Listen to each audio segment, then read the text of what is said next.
Merhabalar HD Doğa kanalı izleyicileri. Bugünkü videomuzda bu görmüş olduğunuz asmada çeşit değiştirmeye gideceğiz arkadaşlar. Yarma kalem aşısı yapacağız. Bu görmüş olduğunuz asmanın yanında daha öncesinde yaprak kıvrılma virüs hastalığını anlatmıştım. Normalde yaprak kıvrılma virüs hastalığına yakalanan asmaların imha edilmesi gerekiyor. Ancak şimdiki denememizde aşı yerinin altından asmayı kesip beyaz İtalyan üzüme çevireceğiz cinsini. Hem çeşit değiştireceğiz hem de asmamızdaki aşımız tutarsa virüs hastalığının aşıda devam edip etmediğini gözlemleyeceğiz. Yani amacımız asmayı kökten imha etmektense burada virüs hastalığının önüne aşıyla geçilip geçilmediğini deneyeceğiz arkadaşlar.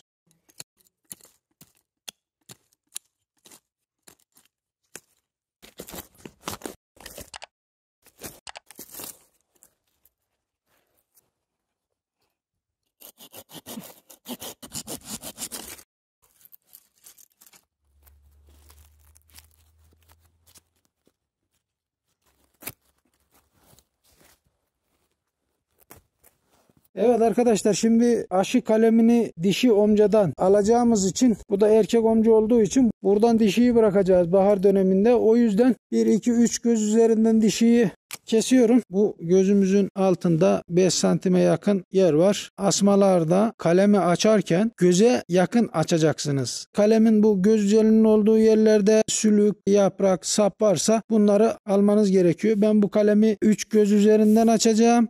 Genelde yurt dışında yabancılar bir göz üzerinden aşıyı yapıyorlar. Bizler ne olur ne olmaz diye 2 ya da 3 göz üzerinden aşı kalemini alıyoruz arkadaşlar.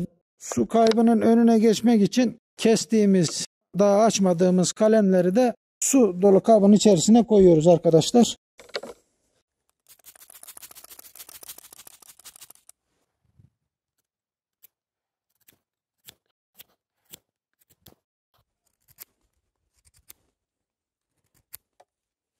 Evet arkadaşlar, şu anda kalemimizi açtık. Asmamızı yarıp yerine yerleştireceğiz. Testerenin meydana getirdiği ölü dokuyu yenilemek amacıyla perdahlayabilirsiniz.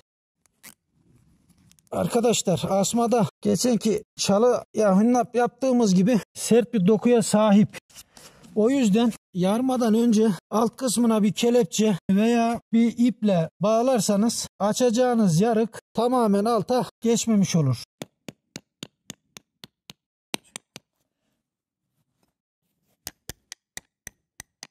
Evet.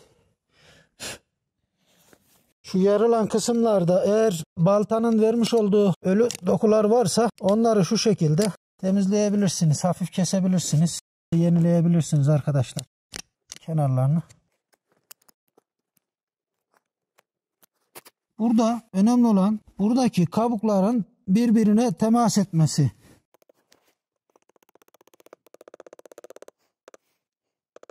Gördüğünüz gibi tam oturdu bu kısım.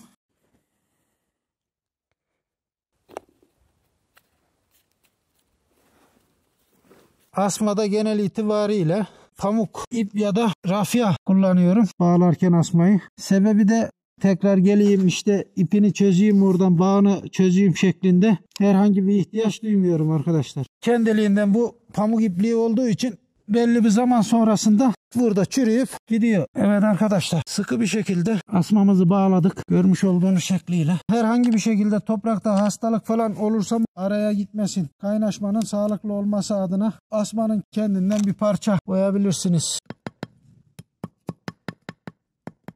Girdi mi? Evet. Oldu ya.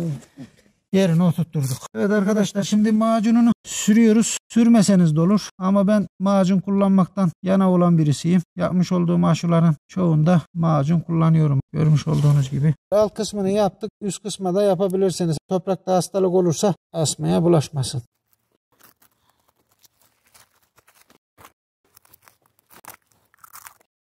Bunları yapmaya gerek yok arkadaşlar normalde ama ben gene de